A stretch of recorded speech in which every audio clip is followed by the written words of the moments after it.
Hi, welcome to the next of our interview series with FightingMind.com, and today we have with us Rosie Sexton. Rosie Sexton is a top UK female fighter and has just signed an Elite XC contract. How's it going, Rosie? How are you doing today? Yeah, I'm good. Okay, tell us a little bit more about the Elite XC contract. What's been happening with it? How did that happen? And what are your thoughts on the company as a whole? It's quite recently. Basically, I was looking for somebody at fairly short notice to fill a gap that had come up, and we got the call, really. So the event that they were talking about at the time, that's been postponed. But basically, we came out of it with a multiple fight contract. So yeah, quite happy about that. I mean, Elite XC seems to have the highest profile women's division out there at the moment. They've got some, they've got some good talent there, and it's looking to. It's filling up as well. It started out just with a few names, but it looks like they're actually adding some depth. So it could be some quite exciting times coming up. Okay, and that's the weight division. It's 130 pounds. That's correct, isn't it? Yeah. Okay, and definitely, if you heard any names that are floating around of who's in that division, or there's a few names floating about. Apparently, I'm not allowed to talk about opponents at the moment, so I'll pass on that. Okay, no problem. Cool. Basically, let's talk quickly about the state of kind of like a female MMA. There's been a couple of like big kind of controversies and kind of minor scandals that have been. Was that fire truck? No, that was my line. Sorry. It's all good. It's all part of the live kind of thing. Okay, first of all, Karina Dam, she recently got kind of done for steroid use. You fought her and armbarred her pretty quickly. How do you think like this and like the Gina Carano never making weight thing affects female MMA? I don't know. I mean, I'm not sure whether it affects female MMA as such. I think to be honest, at this stage, anything which draws people attention to female MMA is just going to raise the profile of it. There's controversies going on, and obviously it's not the best publicity in the world that you could hope for. But I think if you look at how what people are saying about female MMA on the forums and things at the moment, and how that's progressed from even a year, 2 years ago, I think there's a lot more people who know something about it and have an opinion on it and have something to say about it, rather than all people go, women shouldn't fight, which was basically, if you went on Sherdog 2 years ago, look at any women's MMA topic and it would be 80% full of people going, women's MMA sucks, women shouldn't fight, whatever. You look at it now, you're looking at maybe 40%. So, that's definite improvement. And I think there's a lot more people who've seen some women's MMA and have been impressed with what they've seen. So I think the tide's turning, definitely. And you've got the controversies and things, and obviously they're going to have an impact. But I think what it does, to some extent, is it makes people think, shit, women fight? Really? And then they might go away and watch them, and when they actually see it, then they can form their own opinion rather than just going along with the herd. And I think that's when things start to change. It's basically one of the kind of biggest kind of advertisements for like the validity of female MMA was I think pretty much your performance during the Cage Warriors Night of Champions. Now that was a card that had like guys like Jeff Monson, Antonio Silva, like I was on it. And who was your opponent for that fight?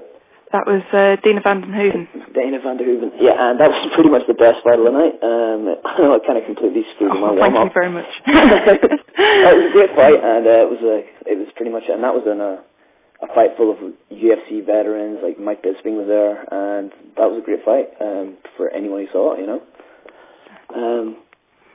you. Thank you. Yeah, it was a good fight. Let's move on to we're really under performance enhancement here, and you're actually are you studying to be an osteopath? Yeah, I'm just about to take my third year exams. So. Oh, that must be fun. Next weekend. Okay, and we're taking up your time.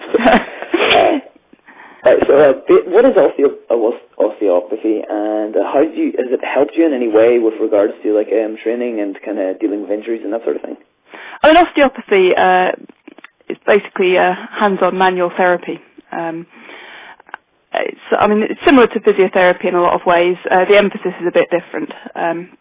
Without going into a lot of detail, it's like I say, it's a difference of focus really, but it focuses on sort of dealing with injuries and musculoskeletal disorders, basically, and sort of bones, joints, muscles, all that sort of good stuff. So, I mean, my interest in that really came from an interest in sports injuries. I trained as a sports therapist a while back, but I didn't really find that I had enough depth. I sort of still didn't feel confident in treating that kind of injury. And I guess, I mean, obviously my interest in sports injuries came from my experience with sort of martial arts in general, mixed martial arts in particular. And so, I mean, I think the biggest benefit I get from doing my course is getting my injuries treated for free. But I mean, seriously, I think it's a huge bonus. I mean, because if I start getting problems somewhere, I generally spot it before it becomes a big issue, and I know I can work out what to do about it. And okay, that's a bit tight. I need to stretch this more, or I need to strengthen that.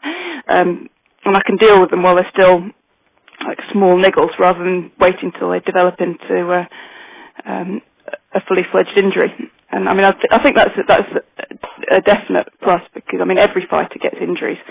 I mean, however intelligently you train, and I mean that's a big emphasis is training in a way where you get maximum out for the wear and tear you're putting on your body.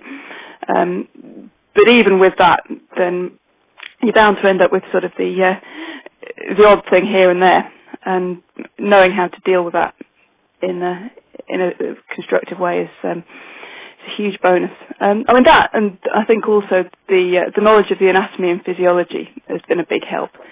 I mean, with the grappling, for example, I mean it's definitely improved my ground game. Just knowing exactly how the different joints work. And I mean, obviously, as a grappler, you've got an intuitive sense of that anyway. So this doesn't bend that way, or that doesn't bend, or how you want to control a joint. But having that sort of detailed knowledge of the anatomy just gives you that extra edge, I think, sometimes. So yeah, I mean, I found it works well with the MMA in lots of ways. Okay. One of the things that we'll be talking to you guys about is like you're getting your like kind of any problem you have treated for free with your course. But do you think stuff like foam rolling has benefit to guys who maybe can't afford to like have an osteopath or a really good sports therapist on hand? What's your take on that? Oh, massively. I mean, I use foam rollers all the time. I think they're a huge. I mean, when I discovered foam rollers, it was just a whole paradigm shift, because, I mean, you can get basically a full body massage after every session. 10 minutes, just go through all the major muscle groups. And I found it was having a major effect on sort of the soreness and tightness that I was getting. And if I'm training twice a day, I mean, over the course of a week, obviously that's going to build up. And by the end of the week, I was feeling pretty battered and broken. Once I started foam rolling regularly, that made a huge difference. The other thing that I found that also makes a massive difference is the contrast showers, hot cold showers after training, and those two things, I think, between them just really helped sort of the amount and the intensity that I could train sort of day after day without getting broken down. So yeah, I'm a big fan of foam rollers. Okay, and you mentioned contrast showers. What sort of a methodology are you using with that? How long, when kind of like hot, cold, what sort of things do you recommend? I mean, my take on contrast showers is basically you want it to be something that's not an unpleasant experience. I mean, there's people this whole thing with ice baths and things like that, I just don't buy it at all.